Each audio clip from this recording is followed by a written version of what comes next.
अकबर बीरबल की कहानी। तो चलिए आज भी अकबर बीरबल की कहानी में हम आप लोगों को सुनाते हैं बीरबल की खिचड़ी। तो चलिए शुरू करते हैं। एक बार सर्दी के दिनों में अकबर और बीरबल एक तालाब के किनारे टहल रहे थे। अकबर रुके और तालाब के ठंडे पानी में अपनी उंगली डालकर तुरंत निकालते हुए कहा, मुझे नहीं लगता कि इस ठंडे पानी में कोई एक रात भी इसमें रह सकता है। बीरबल ने इसे एक चुनौती के रूप में लिया और कहा कि वह किसी ऐसे व्यक्ति को खोज कर लाएगा जो यह कर सकता है। अकबर ने कहा, यदि कोई झील के इस ठंडे पानी में एक रात बिता पाएगा तो मैं उसे 1000 सोने के सिक्के इनाम के तौर पर दूंगा। जल्द ही बीरबल को एक ऐसा गरीब मिला जो 1000 सोने के सिक्कों से के लिए इस चुनौती के लिए तैयार हो गया।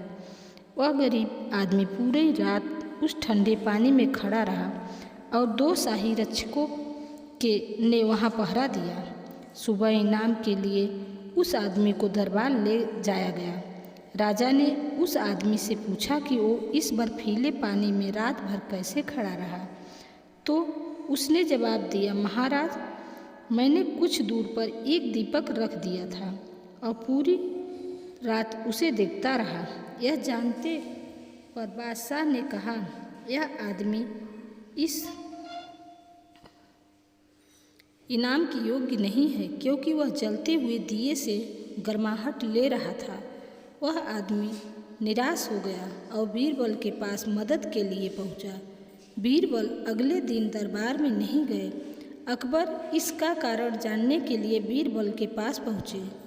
राजा ने देखा बीरबल लगभग 6 फीट ऊपर खड़े एक बर्तन के साथ आग के पास बैठे हुए हैं। अकबर के पूछताछ करने पर बीरबल ने कहा, मैं खिचड़ी बना रहा हूँ महाराज। अकबर हंसने लगे और कहा कि ये असंभव है। बीरबल ने कहा, यह संभव है महाराज।